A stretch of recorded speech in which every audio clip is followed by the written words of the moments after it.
morning, everyone. Welcome at the European Policy Center. My name is Elizabeth Kuiper, and so I'm Associate Director here at the European Policy Center, and it's a pleasure really to see so many of you. I know there's some issues this morning with the metro, so we expect a few more people, but it's great to have you in the room as well as online, because I think online we had 80 registrations, so it's really good to see indeed a lot of attention for this very important topic, which is about the future of women's health. And today's event and the discussion around women's health is particularly important in the context of International Women's Day. So therefore, it's so important indeed to have all of you today here, also in part in light of the EPC's project on women's health. And when my colleague Danielle Brady, sitting here on the front row, and I started talking about the need for an EPC project on women's health, we couldn't anticipate the scale of the current backlash around gender issues. And I think it's telling, and it's just one of the many examples that we unfortunately have, that the Trump administration, just a few days after being in power, removed all information regarding diversity in clinical trials. However, I think we should not kid ourselves. This is not just a trend happening in the US or other parts of the world. It's as much happening in the EU, and radical right movements that we see across the EU as much pose a threat to gender equality policies and also women's health initiatives in the EU. Navigating the complexities of women's health was always much more difficult than men's health. And I think it was you, Bharati, who at some point in the podcast said that a woman is often considered a small man. And let me just give you a few examples of why it's so important to really put more resources and get more attention for women's health. Because women are often faced with stigma and misinformation. Women spend 25% more time in poor health relative to men. Women continue to be underrepresented in clinical research, leading to mixed diagnosis and inadequate treatment. Scientific literature on many women's health topics remains scarce. And despite comprising 78% of the workforce, women remain a minority, that's a very important one, a minority in leadership positions. And I could go on for much longer to illustrate why it's so important to specifically focus on women's health. My own journey with women's health issues started when I negotiated the clinical trials regulation back in 2010. I was stunned to learn about the lack of inclusion of women in clinical trials and the lack of support of member states, as well as the industry, to bring this to the fore and to change that. More recently, I had my fair share of fertility treatments that really bring their own challenges, both mentally as well as physically. So therefore, personally, I'm really committed to address the knowledge gap and remove the silo approach about women's health, because it's not just about women's health that we're speaking about today. It's about the gender agenda more in general. And again, as I said, when we started speaking about the need for a project, of course, we were fully aware of the backlash already existing. But I think these last years only have illustrated the need for the removal of silos and the focus on gender issues. However, I think because you're not just here to talk about your personal journey, although they're very important, we are here in an EU context, and from a think tank perspective, it's also really important that all these experiences translate to the political level. And therefore, it's really important to see that the roadmap for women's rights that was presented on the 7th of March also includes women's health. I think initially there was a bit of back and forth and assessments saying that maybe women's health was not going to be mentioned. So therefore, it is important that indeed not only gender equality is prioritized in the current mandate, but also indeed that women's health is firmly part of that agenda. So therefore, it's important to stress that we need to go a step further. And therefore, today, I'm very happy to see indeed so many of you, because the European Policy Center is clearly not the only organization or the only think tank asking for attention for these issues. Many of you are. There's many organizations, many of you as individuals that have been working on the topic and are working on the topic. So the EPC really also would like to be a platform and indeed bring together all these important voices. So what we aim to do today is the kickoff of a project, and that will be followed by a closer roundtable where we will work on the output of today's event, and of course come up, because that's what you do as a think tank, come up with policy recommendations that hopefully translate to further action during the current von der Leyen II mandate. Of course, today's event, we could not have made it without our partners. So I really would like to explicitly mention them today. We have on board for this project EIT Health, the European Innovation Network, the European Institute of Women's Health, the European Association of Urology, the German Foundation for World Population, DSW, and Daiichi Sankyo, a pharmaceutical, who amongst others also specializes in cardiovascular care, which is so important for women's health. So I think with that, we're going to have opening remarks by MEP Stine Bosse. And it's really great to have you, because I know how busy this week is. You have to go vote afterwards. So it's great that you took the time to come to the EPC this morning. And we will afterwards follow up with a panel. But of course, we will remain in touch with your office also indeed to provide the output of today's event for your office and the work that you're doing. And I think you don't need an introduction here, but I think it's very important to mention that you're the co-chair of the MEPs for Women's Health Group. You're the vice chair of the Committee on Public Health. And you really, in general, you're a leading voice on women's health and gender-related issues. So it's really important to have you with us. I give you the floor for opening remarks. Please take the floor. Thank you. Thank you. Thank you very much for the invitation. And I will share with you some personal things and also a couple of visions on where I think we have to go. I have been, before I came here to Brussels as a member of the European Parliament, I was 30 plus years in business, out of which I spent 20 years in executive management position and board positions. And I always fought for the fact that we should, of course, have equal rights. We should, of course, have equal access also to elevate and have positions, as you mentioned, also leadership positions. That was part of my agenda. I never, until 4 years ago, knew about the facts that we are not included 50-50 in the areas of health and understanding of our bodies and our well-being. That was completely new to me. So I lived 60 years before I knew that this was actually an issue. And I even worked within the field of equality. So we have a huge gap in knowing, understanding, and I will have to also say demanding that things change. So I think it's good to see that the Commission actually brought the subject up. I feel very strange when I have to defend women's rights regarding reproductive rights. And I will share with you, and this will be part of what I will share as much as I can ever share it, the story of my family. And if you ask your family, and they're still alive, then you will probably get a lot of the same stories. Because abortions were always there. They just happened on a very, very, very horrible circumstances.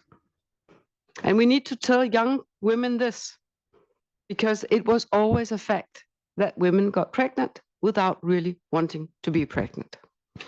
So the fact that we are now in a position where we can choose, have the freedom to choose, is extremely important.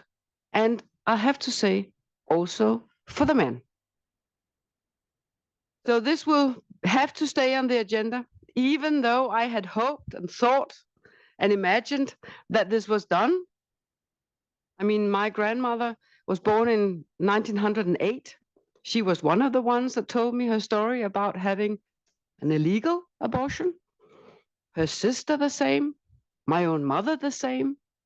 So we have to speak up about these issues. Otherwise, too much will go lost in history. But I do think that it is good that we now in Europe have a full committee that is committed to health. I'm passionate about that this really will get us somewhere. And I'm also passionate about the fact that when the US pulls back from the world, we step in. We cannot be at the same level of funding and all this, but we can definitely be present, and we are present. And that is good news.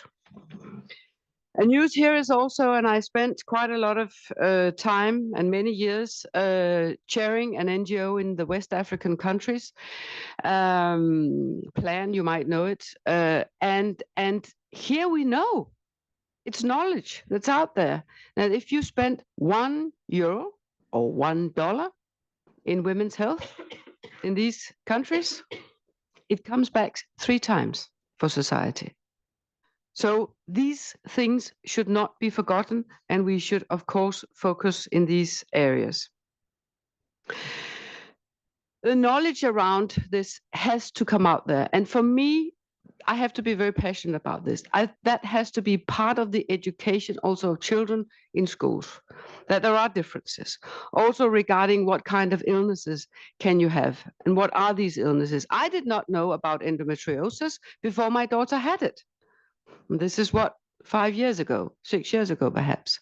So much that we have to talk about. I didn't know that the fact when a couple cannot have a child, or it's very difficult at least, and the diagnosis is often that it is actually the man who has the problem, but it's still the woman who's treated. Now, what is this? Why do we just sit and let this happen? We have to talk about it. I'm not blaming men, because I guess they do what they can, but we have to talk about it. And we have to make sure that there is a market. I mean, we are at least 50% of the market.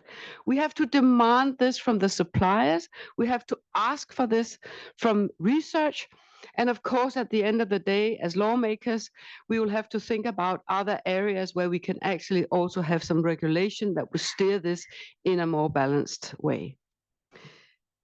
When I don't talk about rules as my first, it's because I do think that we as lawmakers have to wait until we know exactly what we want to do with the rules and how we want to make them work. And then we have to also make sure that the knowledge is spread out there, and that we can actually also, by doing that, have an effect on societies. And of course, all this is both things that should be spoken about nationwide, and it should also be part of the European agenda, as it now is.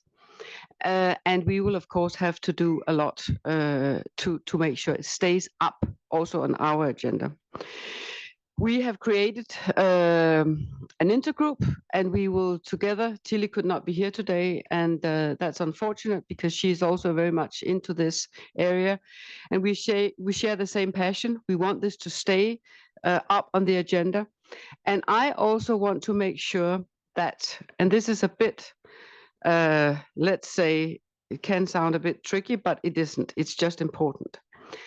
When we look at what really gets things going, when we talk about these areas of research, of medical devices, medicines, and we talk about the trials, we also have to talk about attracting capital. So we have to make sure that there is a common understanding and a growing understanding that there is a demand out there. There are doctors who would ask for this. There are researchers who would engage with these issues. That is the key to get things really rolling.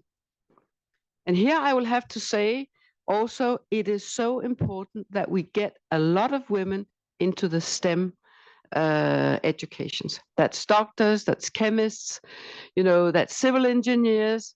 In all these areas where it is science-based, we need women to be very attracted to these areas. Unfortunately, in many countries, this is not the case. So let's speak about it. Let's talk into it. I can proudly say that now in Denmark, half of the young people studying to become an engineer, civil engineer, are female. This was not the case just 5 and definitely not 10 years back. So in all these areas, we have to, let's call it implant, the fact that women's voices should be heard. I think that's the road ahead. I'm not very optimistic that it's going to be very fast. Some things we can be fast about, we should be fast about, but making sure that the awareness arises is a long journey. But let's promise today here that if we meet 5 years from now, it's much more obvious that there's something that should be done, and that when we meet 10 years from now, everything is a lot better. Thank you very much.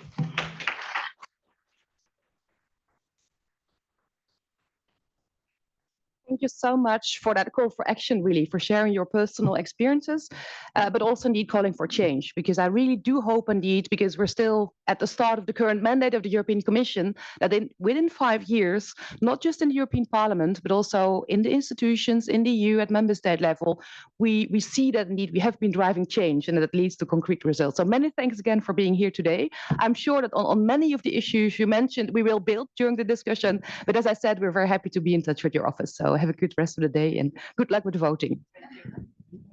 I'm now very happy to announce our panel, because as I said, many of the issues we have been preparing for together with a great panel with really a lot of different angles that they represent. So I would like to ask all of you, while I announce you, to come to the podium and take your seats. So I start well, because I just want to make sure you know that you're going to sit there. Let me start perhaps, Bharati, with you. It's great to have you on board. You're a cardiologist at the Chirec Hospital Delta here in Brussels. It's really good to have you representing the medical perspective. Then we have, so please take your seat. We have Georgia Brooks. Georgia, it's great to have you with us. You are not only a senior advisor of the European Policy Center, but also, almost more importantly, the founder and the CEO of the Nine community, of which I'm a proud member. So it's great to have you also representing a lot of women voices. Then it's also good because I really believe in male allyship. So Jerome, it's good to also have you with us because you're representing the femtech sector. You're the co-founder and the CEO of Lileo, a maternal care company, and you have a great story to share. So please take a seat as well. And then we have Samira, Rafaela. Samira, it's great to have you. You are not only a former MEP with a very active past when it comes to women's health, and no doubt you're going to say something about a manifesto that you presented last year, but you're also a visiting fellow at Cornell University. And I think that's also a very important link because we also need academia and all stakeholders.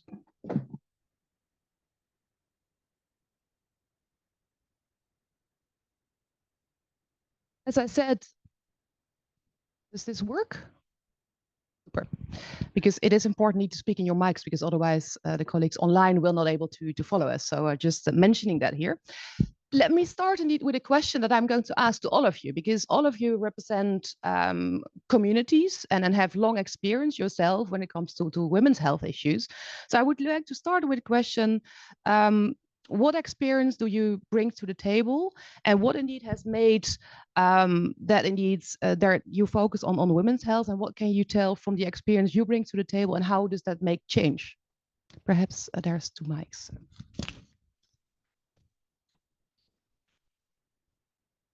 So perhaps, Bharati, I think indeed starting with the medical perspective indeed is a good one. So indeed, how have you made an impact in the area? And I think especially, from a professional doctor's perspective, I think, how have you been driving change in hospital? Because I know you have told me a few stories about it. I think that's very important for the audience to hear. Right. So I'm a cardiologist, as Elizabeth explained, and I've been fascinated actually by this topic of women's health, and that grew in stages for me. So I've been a professor of cardiology, 8%, not just in Belgium, but also at the European level. So very much a minority living in a man's world. So the struggle started obviously there as well. And I'll just give you share a little story. When I was training many years ago, as a cardiologist, and it was in imaging, so in the echo lab. And I used to joke about some of the findings to the technicians, and I'd say, I know exactly how my heart is going to look like when I'm 80 years old. And so this is the thick hypertrophied heart, very thick heart muscle of women who are almost in heart failure.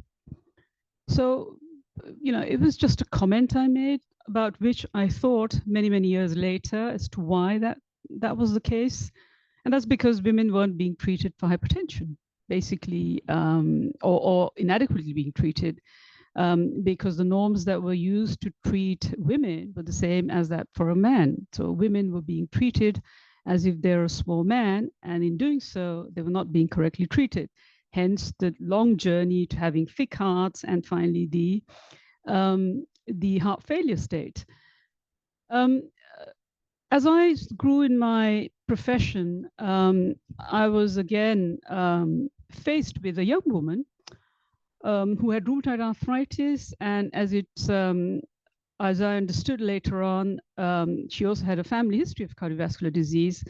But this lady, fortunately, she came to me. She was sent by her rheumatologist. She was 30 years old, and she received a stent at the age of 32. So a stent is a device that keeps your blocked blood vessel, coronary vessel, open. She's 32 years old. Had her treating physician not had the good sense to send her to me, she would have probably had a heart attack, and that gone unnoticed, because no one thinks that a young woman of 32 is going to have a heart attack, right? So she probably wouldn't have been treated. So that was that. And a more personal story about my own mother, that was a bit later.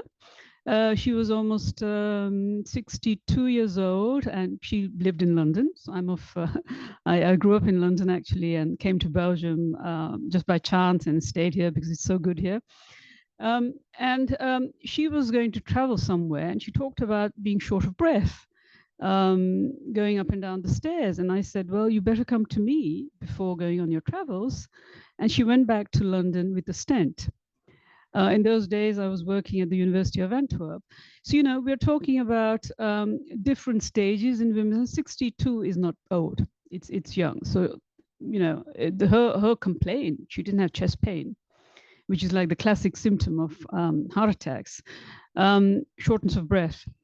So that really sort of consolidated my beliefs, my thoughts that something ought to be done about women, and they present themselves so differently. And this is a fact that's not known, so we need to create awareness around that. And so I'm a fervent advocate of women's health, and especially looking at it from a cardiovascular perspective, because 1 in 3 women are dying of cardiovascular disease, and this is not a known fact. So, I talk about it whenever I can, and I go on and on about it, and I try and get a lot more people on board to realize that fact and to spread that word, because knowledge is key, right? So we need to create awareness that women can also suffer from this. Women die of this at the EU level. 1.7 million people die of cardiovascular disease. This is 1 in 3 people are dying of that, 29% men and 35% women. So those are facts that we have to face, and we need to commit ourselves to do something about it.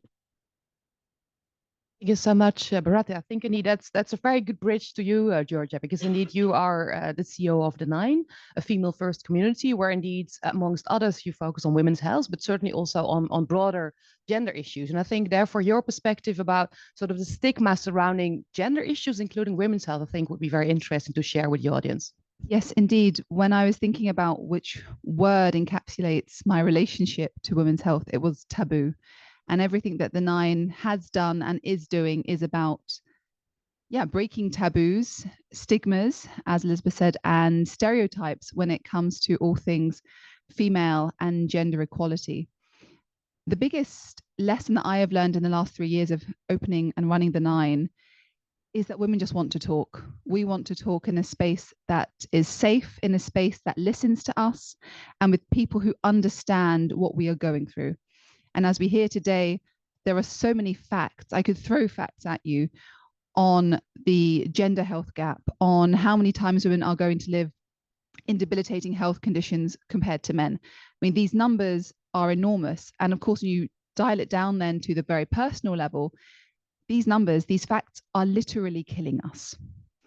So for me, it's so important that we keep speaking up, that we take away the shame and the stigma, this objectification, this hypersexualization of women's bodies starts so young. Young girls cannot explain to their parents, to their doctors, to their teachers how they feel without feeling shame. Why? Because you look at the online material, you look at what the children are saying to each other, and this just perpetuates as we get older. We do not even know our own bodies very well, and unfortunately a lot of medical doctors do not either. I'm sure many of you have heard this statistic before, but when we were looking at menopause specific events at the club, many doctors said it was 1 page of their studies. Menopause was 1 page. And this is something for the audience in the room. 99% of us are going to go through this. And if you understand that out of 7, 9, X many years of training, it was diluted down to such little detail, that is a very scary fact that we all need to be aware of and that we all need to be talking about. Thank you so much, because indeed, as you say, it's concerned half of the population. So we better take this seriously. I think, Jerome, that brings me to you, because you have a great story to share. So before indeed we go in more depth, because indeed if you share, I think then that would work well. You have a great story to share when it comes indeed to let's say your perspective on women's health issues from your very own experience. And I think also the question about how that links to your broader experience in the femtech sector, why it's so much harder to also raise capital for, let's say, perceived female issues, I think would be great to share with the audience. Of course. Can you hear me? Yes. Okay.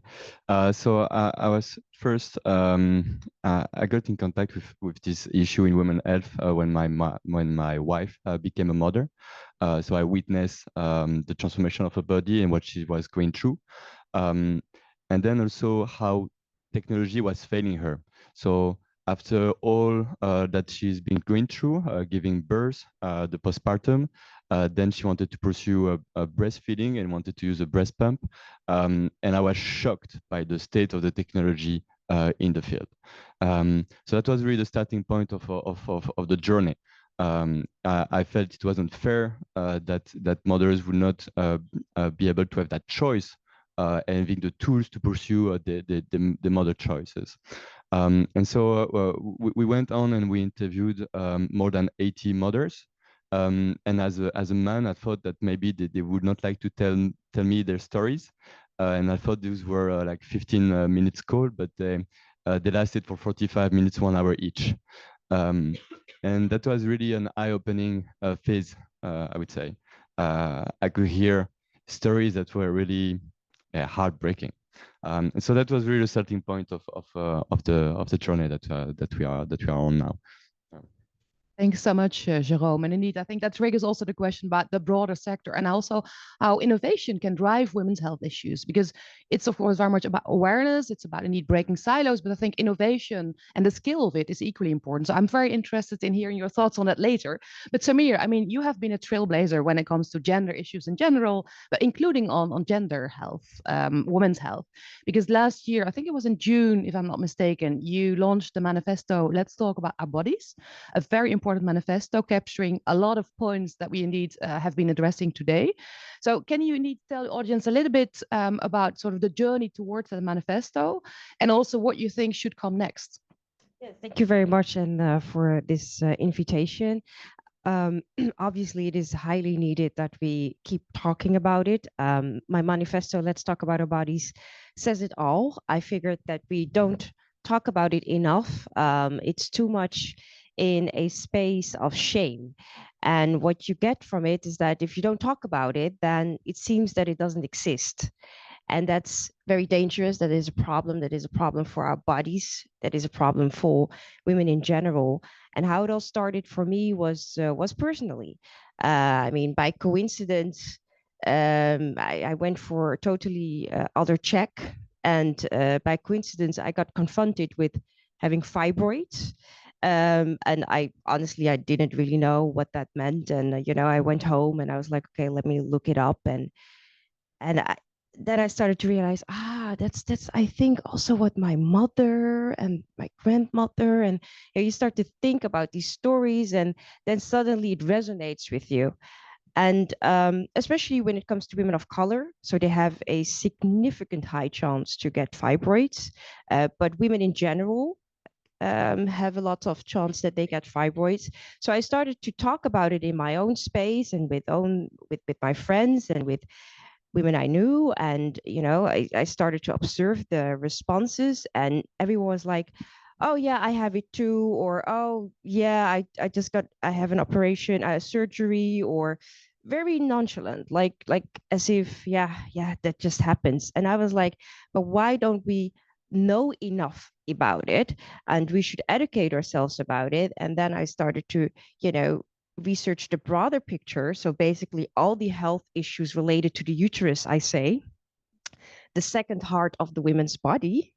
And I was shocked to figure out that there's just not enough research, not enough development and innovation when it comes to understanding these issues. So the broader spectrum, fibroids, endometriosis, menopause, PCOS, but also PMS, like the issues we can have with our hormones.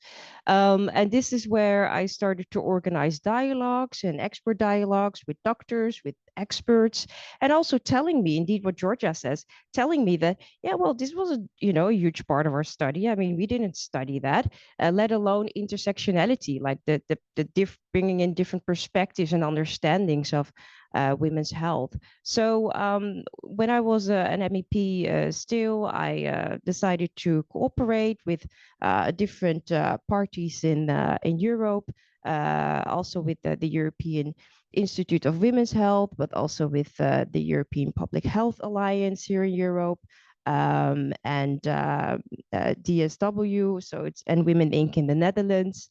And we worked on a manifesto, evidence-based, facts-based, and we could present it to the European Commission last year. And it's really good to see now that in the women's strategy from the European Commissioner, we see a chapter being dedicated to women's health, because this is exactly what we have addressed. So what you see in the manifesto, I mean, we raise also the point of intersectionality, but we also say inclusive workplaces, because what we also need to understand here is that the lack of attention and awareness when it comes to women's health is affecting women's economic empowerment, is affecting the financial economic situation of women. So I started to talk about it years ago, about my own experiences, also with menstrual pain, because I until last year, I couldn't work at least 1 day per month. So the pain was really bad.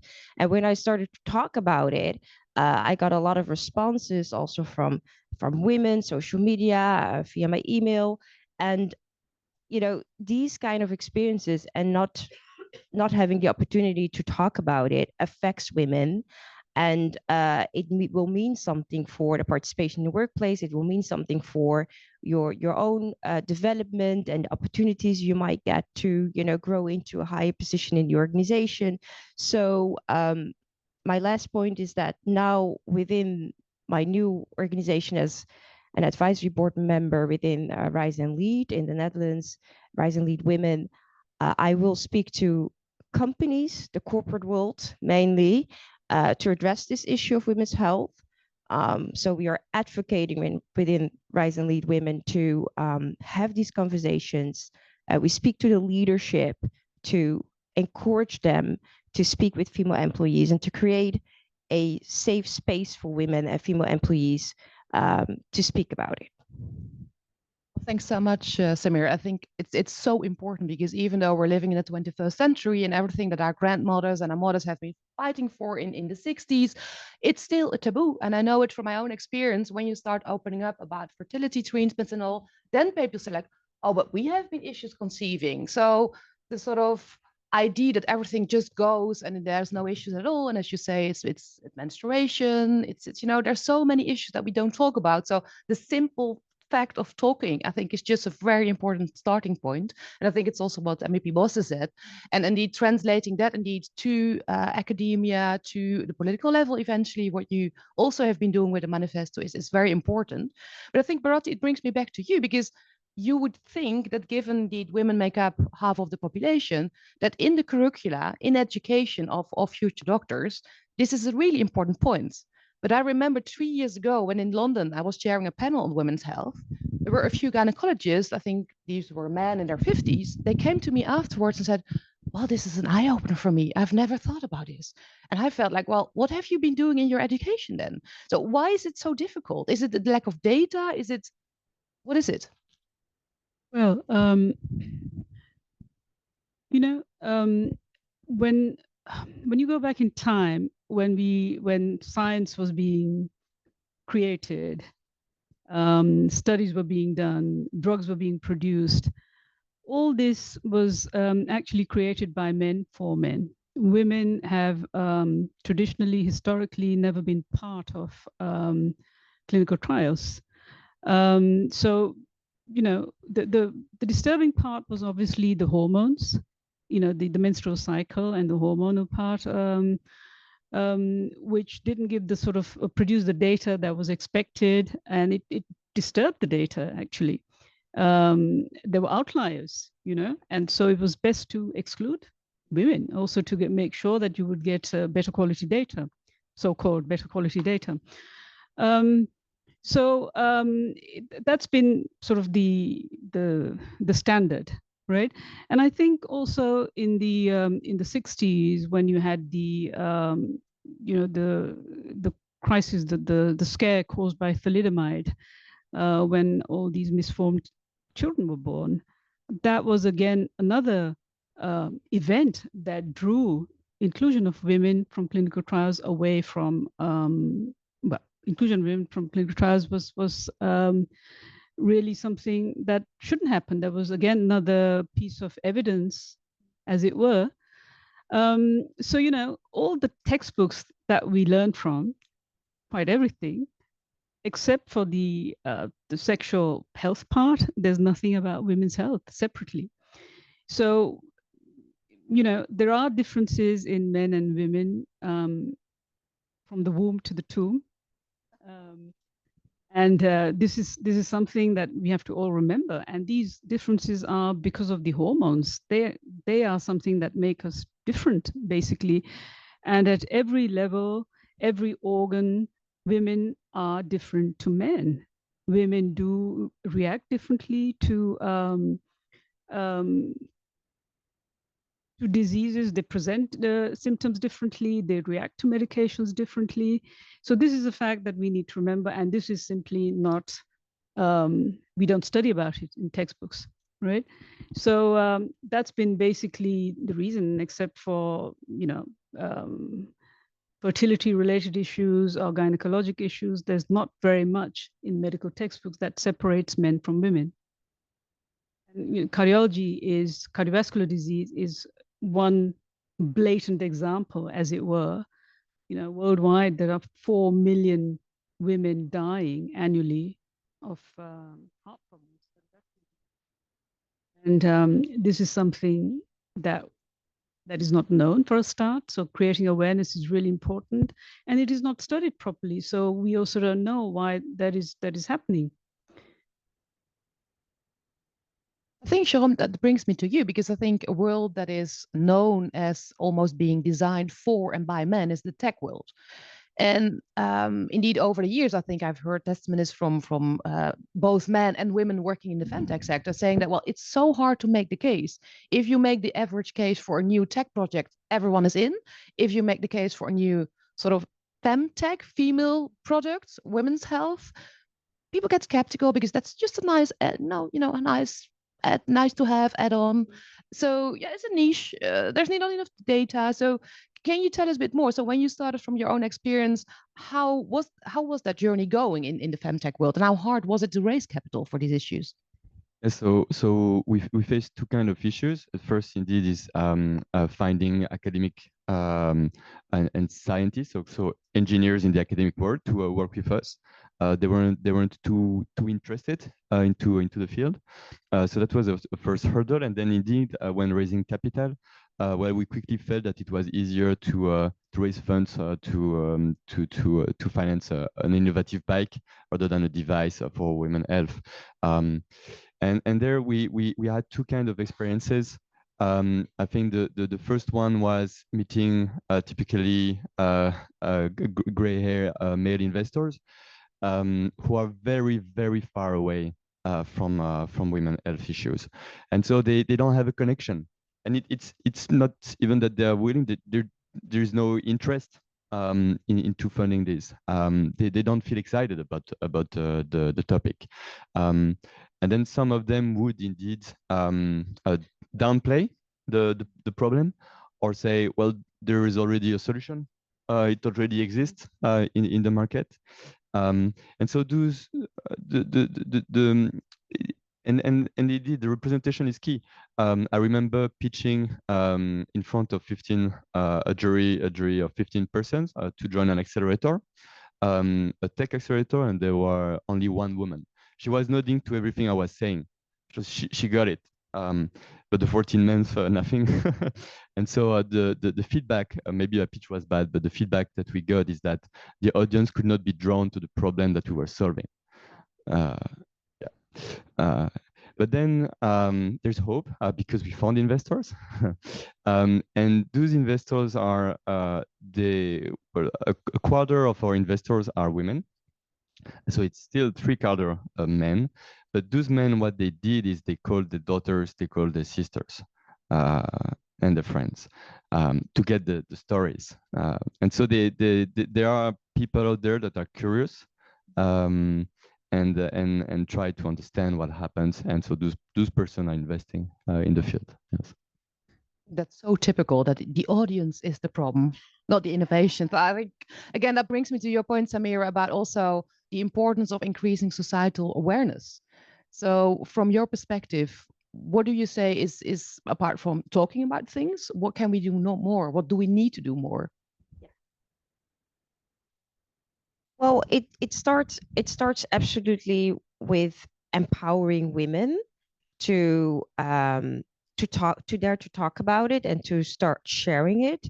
So that in the first place. And when it comes to creating more awareness, I mean, it is a fact that we just lack research, we lack resources. So what I'm, for example, now also looking into is, okay, how can we get the big players in, you know, the health industry? How can we get them? How can we move them to address this and put it on agenda? Because we need to advocate for a paradigm shift. I'm strongly in favor of shifting that space of, you know, where it already escalated basically to prevention. So the universities here come in. Universities are very important academic research to do more research on prevention, medication, vaccines, but also just information about diet, about food, about the products that we use. Because when it comes to creating more awareness, I wish to see more awareness on how certain industries are producing their products, how they are making their products, because there's more and more research on, for example, products that are so-called endocrine disruptors that are dangerous to the fertility of women, reproductive health in general.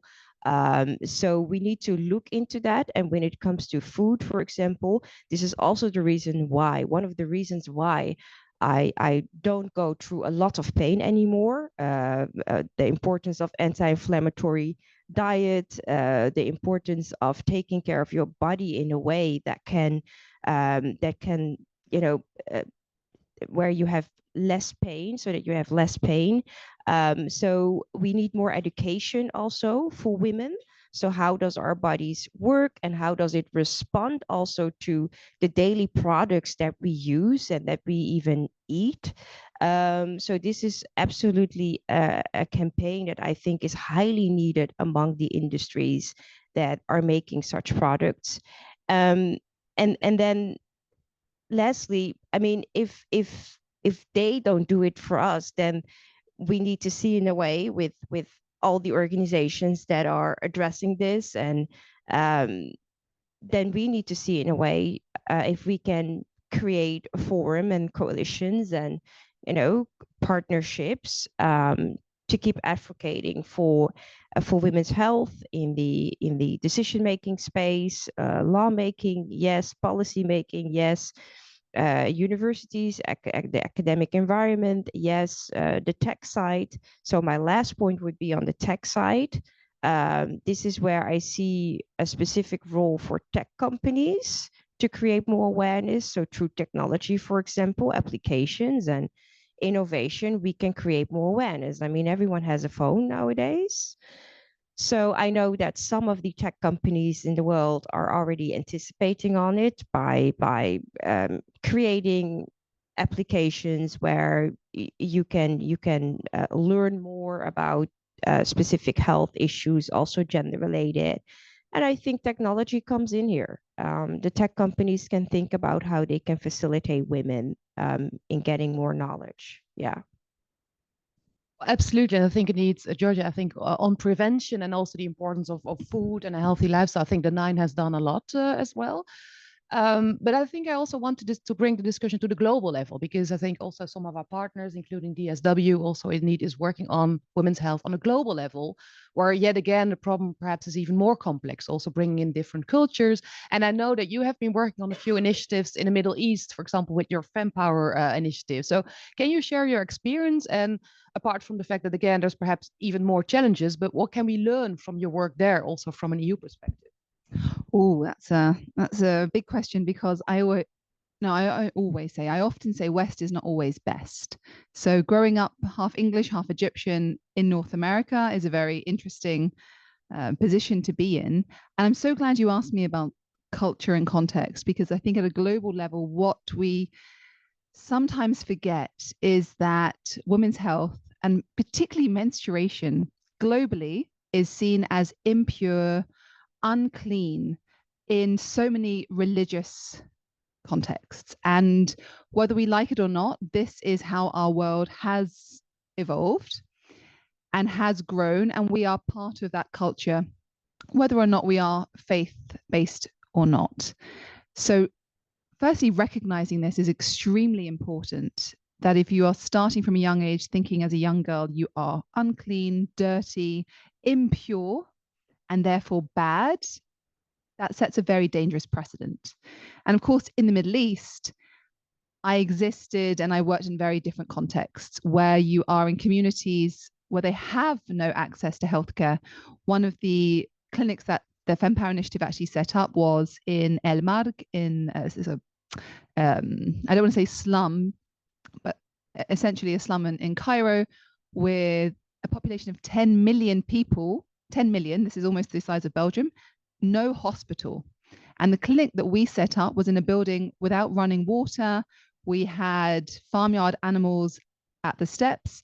And this was truly the best that we could actually offer, bringing in equipment 20 years old, but at least bringing in equipment. And what is very interesting there is that a lot of the women in the community would give birth with doulas, with other women around them. And then when we would bring in a female doctor, it was actually, they were very terrified, because they were so unused to seeing a woman doctor that they didn't trust her, because they had never seen it. They couldn't believe it. And so this is where I was like, okay, I have to, humble myself. We have to go back to bringing in male doctors and then women to assist, for the community to actually take them seriously and to listen and to take their advice. So again, we can't put this one solution fits all everywhere. We have to be very humble and accept this. And then what we can learn in return is that there can be alternatives. I say this as someone whose mother would give her raw garlic whenever I had a cold. You can imagine how popular I was at school to chew on. I had to chew it with my mouth closed, and then she would give me some milk to wash it down afterwards. And these were small attempts to address women's or kind of ill health from a more alternative and in Egypt, more holistic and natural perspective, where there is, and still to this day, sometimes a suspicion actually of very Western pharmaceutical healthcare. Thanks so much for sharing that story. The garlic works, so I'd recommend it stays it. with you, right? It stays with you in so many ways. Yeah. I'm keen to bring the audience in as well, because I never like these events where you're only brought in at the last 5 minutes and then there's too many questions to answer. So let me see if there's any questions perhaps, or suggestions or comments from the room. I have my colleague Alexandra who's there with the mic. I don't know if there's anyone who would like to start with the first question. Yes, here, front row. And perhaps it would be great if you could just say your name and your affiliation. Thank you. Hello. Yeah. I'm Agnese Battista. I'm with Digital Europe. I'm an intern. And thank you really for the panel. I feel like if I had this in school back in the day, it would have been so, I think, empowering for me. And this is what I actually wanted to talk to you about. So all of you kind of brought it up, like raising awareness, education, the subject of taboo, and I wanted to hear more of like, what can we do in schools as well? Because I feel like now as adult women, we know a little bit more about like, what are we fighting for? But back in school, you don't even know what you're fighting for. Like, what is a period? What is a discharge? What is papillomavirus, And I feel like because it's treated as a taboo, women slowly find about it. Like years later, they think for years that maybe I have something wrong with them. I don't know why I'm having discharges. I don't know what it is, right? And eventually it just comes out because someone else tells you, oh no, it's normal, it's fine.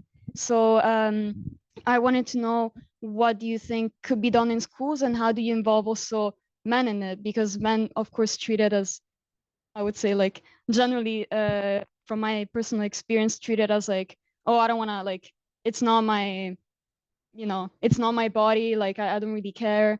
And it's kind of still treated as like more like a sexual thing rather than a body thing.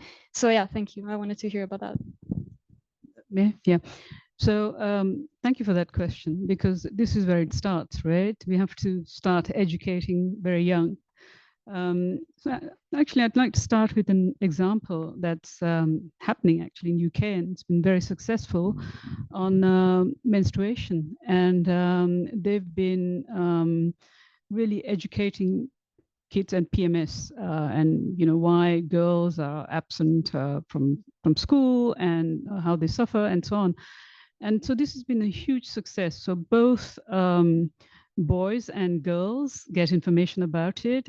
And boys really, there've been comments like, oh, now I understand, and why did we know about this before? And so it's been really a huge campaign. And it's been very successful. And I think we can learn from that really a best practice that can be really shared across Europe and even beyond, as to how it will be taken up,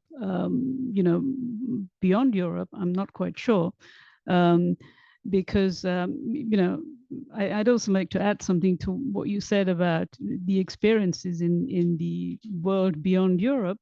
I'm of Indian origin, and I spent some years of my life, younger years, in India. But what I heard there of when a young woman was menstruating, she was called, well, this is a Marathi term, and that's my absolute mother tongue, I should say, Ti baherchi ahe, that means she's an outsider. So she couldn't go to school. Younger, she had to be 5 days in a separate room. Yeah, so this is just perfect, right ground for her to think, what am I? Am I dirty? Why am I an outsider? And so those sort of taboos, we absolutely, it's really an imperative to try and get these people out of that and educate. That's obviously going to take time, but whatever learnings that we can have and that we can start developing and really growing in Europe can hopefully be translated and across the world. Yes, sorry. oh. I would just say just normalization. Just make things so normal that it's not even a question anymore. I really struggle how this is still taboo or shocking. I mean, good grief, it's giving life. Yes, thank you for your question. And three points that I see in practice, and that is low-hanging fruit, I would say, for schools, for universities, like the whole educational environment. So first of all, I would like to see, and honestly, I think this should be part of member states actually making this a mandatory effort. So menstruation products need to be available everywhere, especially in schools and universities, also to fight menstruation poverty. So it just can't be anymore that we don't have these products at schools and universities. It's part of our nature. It's part of our daily lives. So we shouldn't stress about it. So that needs to be available. And then I also wish, when it comes to education, I do think that especially, so schools, they need to have doctors, depending on the age range. We're talking about preferably female doctors that can talk to young women and girls about problems that they have, or at least to make them aware, at least of one important fact. And that is that when you have a lot of menstruation pain, that is not normal. A lot of us, many women, including myself, we grew up with the idea, oh, that's just normal, just go through it, and also it's being passed from generation to generation because our mothers also didn't know better. It's something that, is very normalized still. But I learned that menstrual pain, I mean, you can have some, but the heaviness that many of us have, that's not normal. And that's something that young women, girls need to understand at a very young age. And this is where, for example, female doctors or doctors and practitioners in general can help schools and girls understanding that problem. Sort of get over it, which should not be the norm. So thanks indeed for all your comments there. I think we have another question. Please go ahead. Hello, my name is Anya Hanrahan. I'm with Victim Support Europe. And my question is not actually related to my work, but kind of giving context, I used to get hormonal migraines as a teenager when I first got my period. Then I was diagnosed with PCOS 2 years ago. And I had a male doctor tell me I need to stop eating apples and carrots, and I need to really watch the amount of sugar I intake, and that all of these fruits and vegetables are really unsafe for me. And that was him following up on my diagnosis in a 15-minute phone call. He recommended I get the IUD, and to treat my hormonal migraines, I was put on the pill, which is not safe. And I have since learned that contraceptions from when they were first developed in the 70s are now more unsafe for women today than they were back then, so that companies can keep their patents. And I guess something that, particularly in the medicine field, the tech field, how can we ensure that we are keeping medicine safe rather than profitable? And that's something that really needs to be addressed. Medicine should be accessible for all. Medicine, particularly for women, like I have a chronic illness. I am exhausted all the time. All the time. I still have to show up. I still have to do my daily life. And it's really scary to see how companies are taking advantage.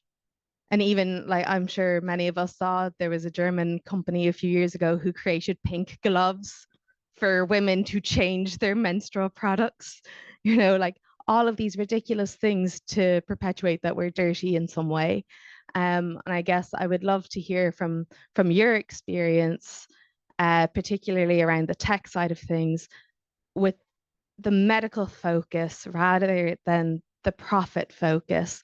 How do you balance that, and what was your experience when engaging with investors and things in the medical field? So it's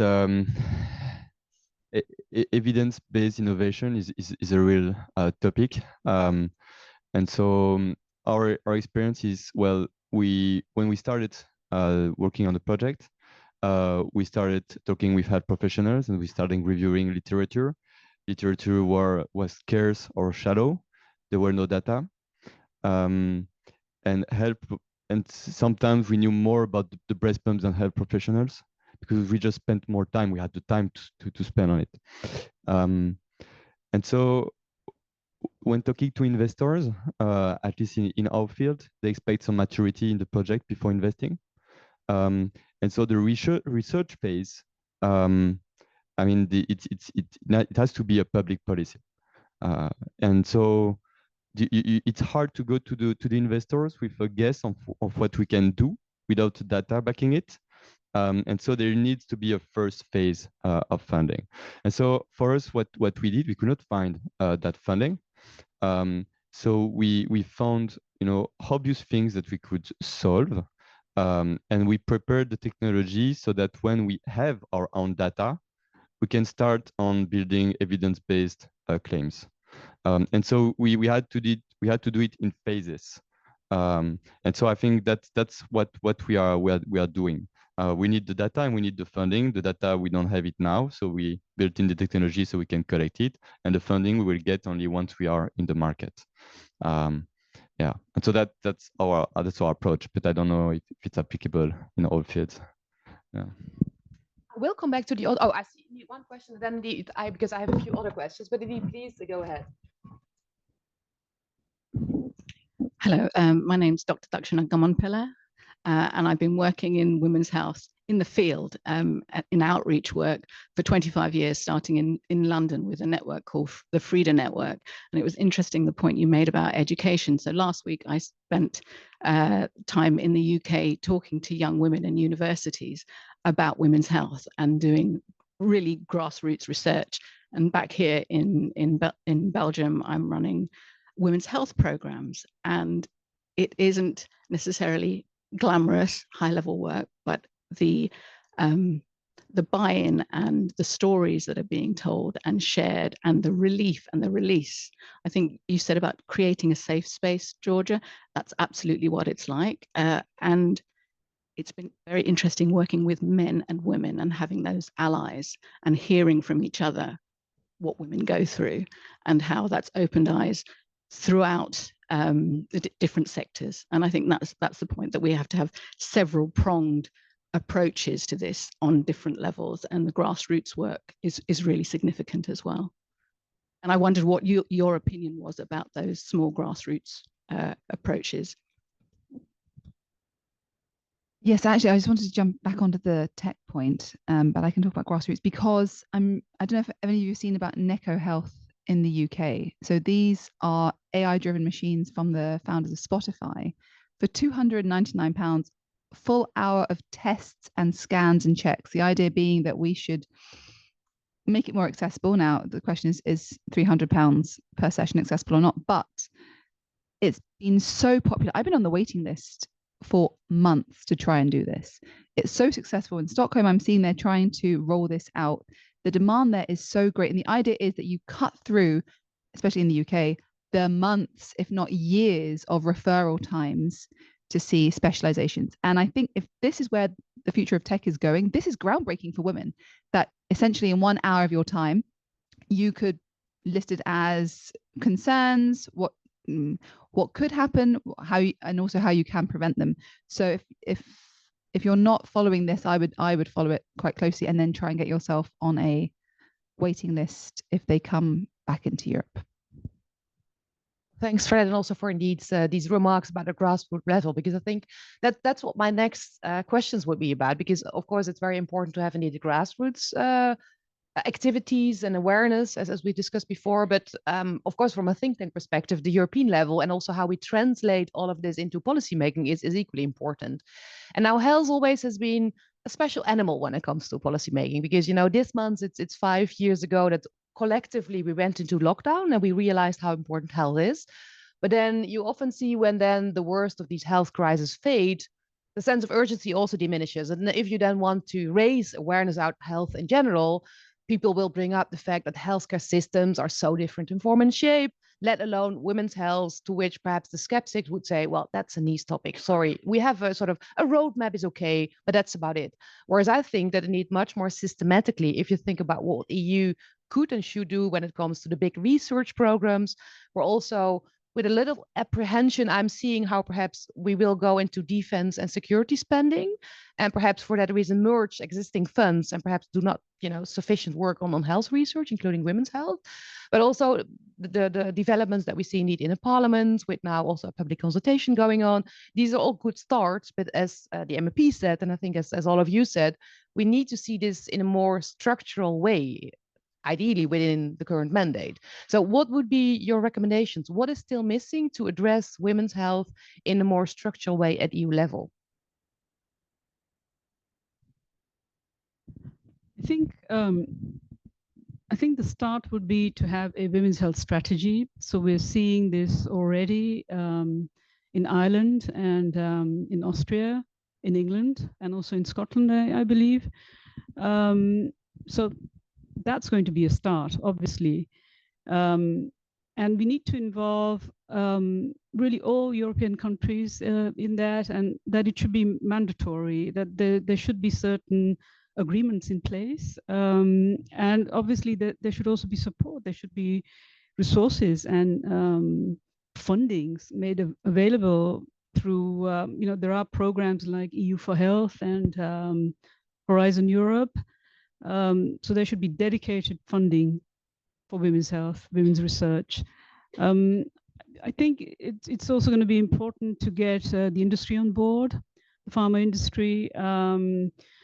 The resources are there. Obviously, we need to work with public-private sectors, and it has to be a multi-sectorial working together. We need the academia also involved in that. And I'd like to say a word or two about, the possible role of industry in that. 60% of the revenues of some of the top pharma, 20 top pharma, is generated by women's health. And I think it's we could look at it as time to give back,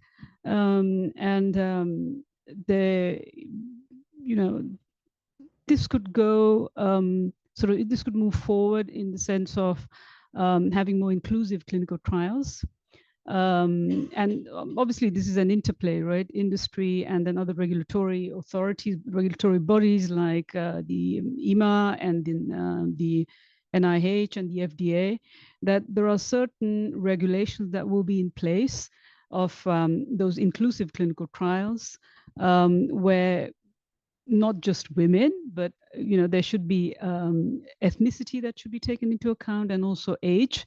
Women of childbearing age who should also be included in those. Those would be starts, and also sex as a biologic variable should be included in trials. That's going to teach us a lot from the early stages of research. So including female cells, for example, including animals in those early stage research. That's going to teach us a lot about later on, and also sex disaggregated data analysis. That's going to be we're going to learn a lot from that. We need to use AI and digital technology, and also trying to get out more from what's already available. There's huge amounts of real world data that's available. So if machine learning and AI could tap into that and extract data out of that, we would already be learning quite a lot about women's health. So there's loads of opportunities, and I think also from a pharma perspective, this could be opportunities for innovations to work with startups and biotechs, to involve them, and also I think the industry has a role in collaborating with physicians, with academia, to help create also educational opportunities and awareness around these topics. There could be really a beautiful interplay, I would say. And yeah, it has to be an interplay between policy and also the industry. Formative triangle, but I think it's something that should be aiming at really including women in women for their future, I should say. Thanks, Bharati. I think, Samira, I would like to get your take on the role of research at EU level, because also in preparation for the next multi-annual financial framework, there's a lot of talk in tone about either indeed keeping standalone research programs or perhaps bundling everything in one big competitiveness fund. And I think there, the skeptics indeed would say, well, if your only focus is going to be competitiveness, what does that mean concretely for indeed topics like women's health? So your take on the role of research. Yes, thank you. Yeah, and I'm laughing a bit because I think every mandate has this buzzword, you know, it's now it's competitiveness, and to be honest, I'm that word is so broad and so abstract, I think, for so many people.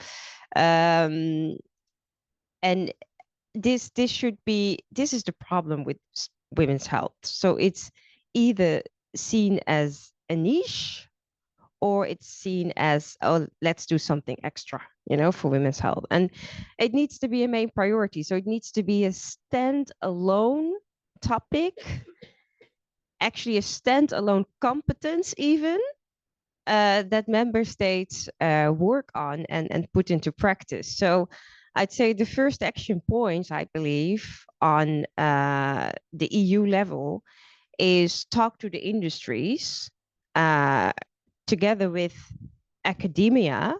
First of all, I'd say talk to the industries about how their products, how everything they do. So also business conduct, for example, how it's affecting and impacting women's health. So I would like to see more industrial talks here within the EU on the kind of products that are being made and how they can be innovated and modernized in a way that it's safe for women's health and especially reproductive health. This is where the academia come in, and where universities can offer a lot of insight on that. And I know that, for example, I have met the University of Chicago a while ago. I know that they are having interesting research on, for example, the link between fibroids and products and chemical products, for example, and the impact of that. So then the second is mainstream all health related funding. I'd say it needs to be, you know, an indicator for all EU health related funding. So when funding is being offered, hey, how are you taking care of women's health? Does this has a link with women's health? So mainstream the topic of women's health throughout all your funding, because it's a very powerful tool that the EU has, and that also specifically the Commission has. And I think also from the European Parliament side, that's exactly what needs to be scrutinized when we talk about EU budget. And then, yeah, I'd say put in a reward system for member states that do have a dedicated women's health strategy. So there are some examples of member states that actually have a women's health strategy. Reward them, maybe more funding, maybe more resources. I mean, create a positive incentive for member states, and also I'd say grassroots organizations to mainstream the topic of women's health. So I truly believe you need to introduce that incentive. And then lastly, so the last mandate, we managed to get the women on boards quota. I think we should also introduce a quota for women in STEM in the EU. It's just, you know, lagging behind. It's very difficult to get more and more women, especially in the leadership positions in the STEM industry. I'd say think about a way to demand on the EU level, and therefore also the member state level, that there is like an X percentage of women in these industries, because that will bring in, the gender sensitive approach, the gender sensitive perspectives, and they can also lead within these industries where we find that products need to be modernized and innovated in a way that it's safe for women's health. Very compelling points, I'd say. And I think for me, that also links to the whole topic of data. And as Jerome, in our preparations, at some point you mentioned that you're building a data library on breastfeeding. And I think that's a very interesting development, because at least at European level, we have the European Health Data Space. So there is now, let's say, a platform, if not an instrument, to indeed talk about data collection at EU level. So how do you see these developments, and what we currently have, is that sufficient? Because I know that some of the stakeholders in the room have been working a lot on the European Health Data Space. So how do you see, let's say, your own work linked to these broader developments? It's interesting to learn, because I wasn't aware of those initiatives. So I think for us, as a startup initiating collection data on women's health, what would be helpful is a framework where we can plug in. So I think at different stages. So the first stage is having access or being helped in finding the academia who are needing that data to help structure the data collection, because we know the data that we need to improve our device, but we not necessarily there are certainly opportunities to collect data that would be helpful for academia, and so involvement at early stage would be helpful. And I think some kind of matchmaking there is useful. And then over time, I think there needs to be a framework for that data, because you have private investors, they value the data that you collect, and so a clear framework on what is shared on what basis, for what purpose, I think would be helpful, and would help having that push that idea of having the tech sector, collecting data for academia and moving the needle for women's health. I am aware of time, so I would like to go back to the room perhaps one last time to see if there's any outstanding questions left. I think Sarah, Sarah, so 2 questions at the back. Thank you. I'm Sarah Collin, and I work for the European Association of Urology, and we're a partner of this event, partly because we deal with a really glamorous issue, which is continence health, or incontinence, which is a really difficult one to get on a policy agenda, not at all glamorous, but has a definite gender female face to it, both in terms of women who during and after pregnancy, who will, in all the glamour of dealing with feeling like you're pumping and being a cow, and dealing with new babies, and then suddenly finding that you're also having to rush to the loo, or you're having that maybe. I remember, and one thing about Belgium is that we have a bit of postnatal physiotherapy, which I think is a good thing. But I remember one woman in my class, senior EU official, thought she was dying. She had a prolapse, pelvic organ prolapse. That's quite a scary thing, but happens to a lot of us. And a very challenging kind of conversation to have. But I really agree. I just wanted to come in to say, I think when we're thinking about continence health, how you can tackle that in a policy environment, and I think we are looking about targeted policies, the targeted women's health policy, but also this mainstream, this, how do you, think about dealing with in our case, continence health or women's health in all policies. That has to happen. So the targeted and the mainstream. And just to touch on the clinical trials issue and European Health Data Space, we have to get real about getting the ethics committees and having a real discussion with the ethical base. There's some really sound and good ethical principles that lead medical research, but there are challenges there in terms of involvement of women in clinical trials. And also we have GDPR that treats data on sex, obviously health and ethnicity, all these big crunchy issues as special forms of data that need additional protections. And how does that fit in a world where we also desperately need data? And how do we, as a society and as Europe, balance that? It's a crunchy issue, but we have to have real discussions on that, and where the societal, and the individual rights, where they're balanced. And it's sometimes quite a difficult one to have particularly in the EU, because you have a really strong, and rightly so, a really strong privacy lobby. But where does that meet women's health and health outcomes? Many thanks, Sarah. I think that is a very important question, almost warranting a separate debate indeed on the role of data at EU level. Let's also take the other question, and then I go back to the panel.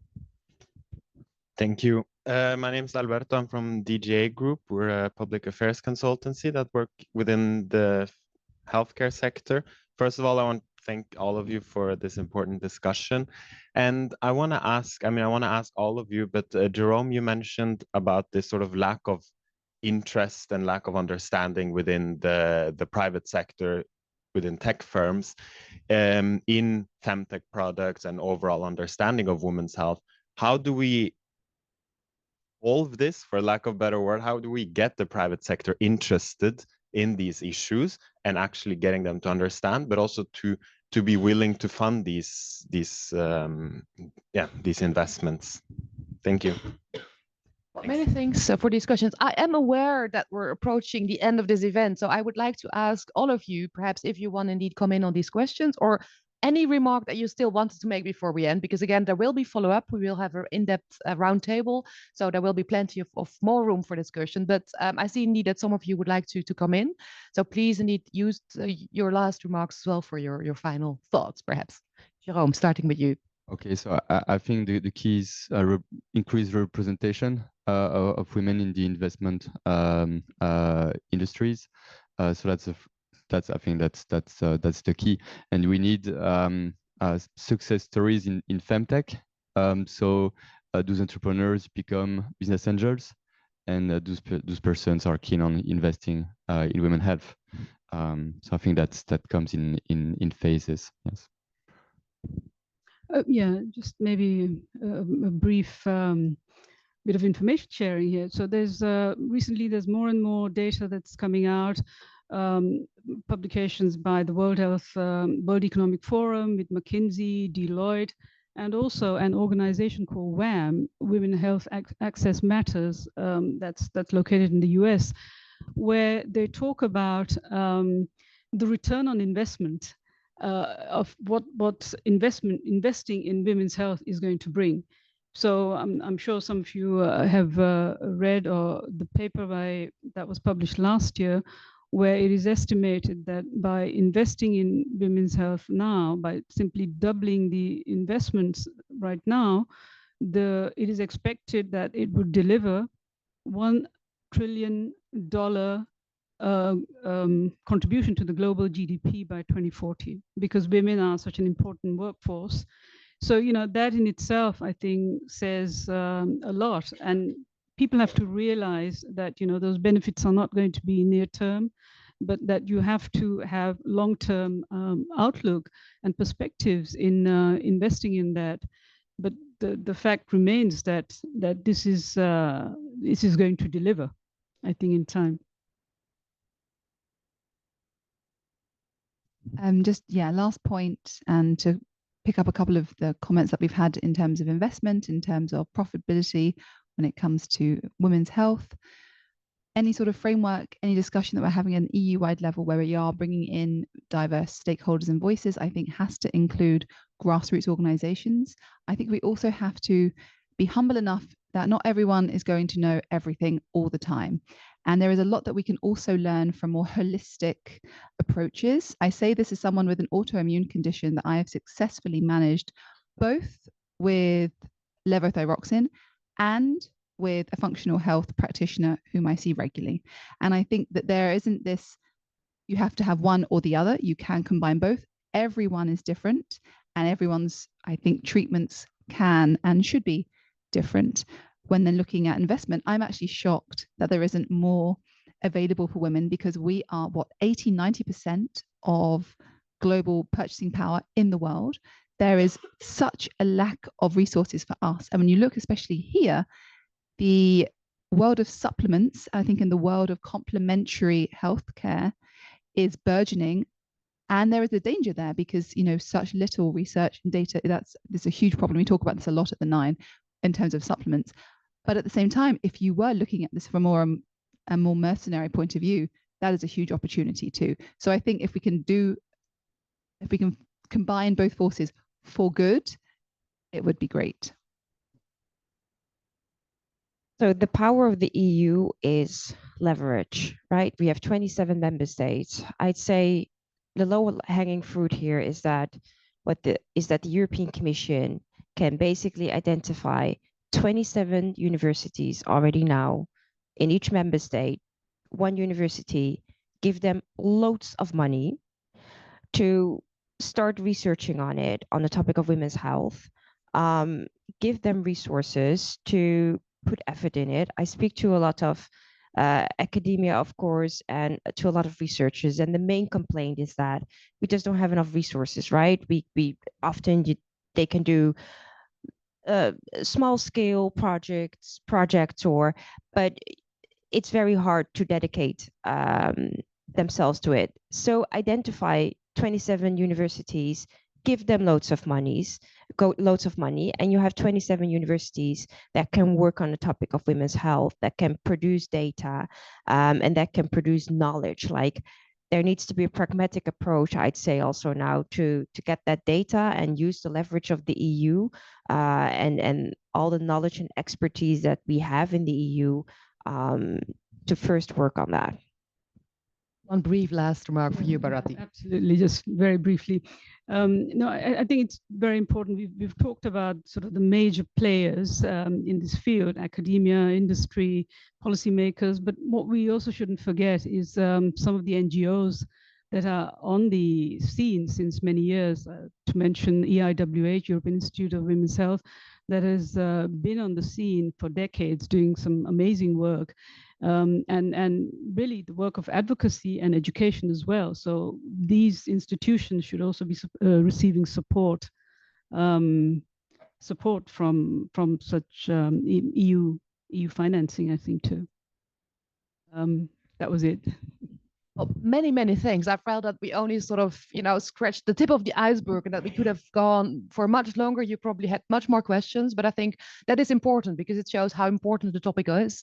So I think the sort of brief summary of today is really, let's talk about women's health.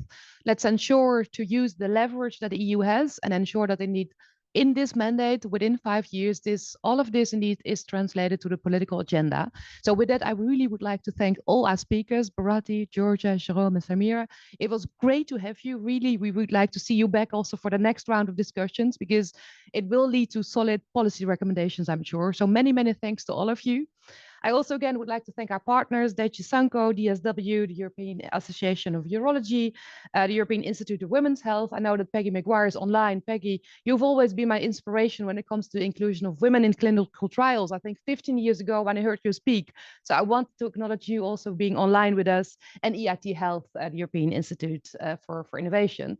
So it's really important to have all your support, but I could not have done this event, of course, without the support of my colleagues. So Danielle, it's always been a great inspiration for me in our team to keep driving, despite the fact that for a non-for-profit, it is not so easy to work on topics like women's health, because I can tell you that our male colleagues, when we started bringing this up, said, in the context where, of course, defense and security and competitiveness, with all due respect, are the buzzwords, that they said, women's health, really? Is that something you want to? And we have been driving this agenda, so I'm really proud of that, and very happy also to see that again it is an important topic where indeed we will be coming up with very serious and very important policy recommendations. Thanks for that, Danielle, but also Alessandra, where are you there? Many thanks also for your support. So with that, I hope that you follow the EPC. If you haven't subscribed to our newsletter yet, do so please via epc.eu. So I hope to see you around and have a good rest of the day. Thank you.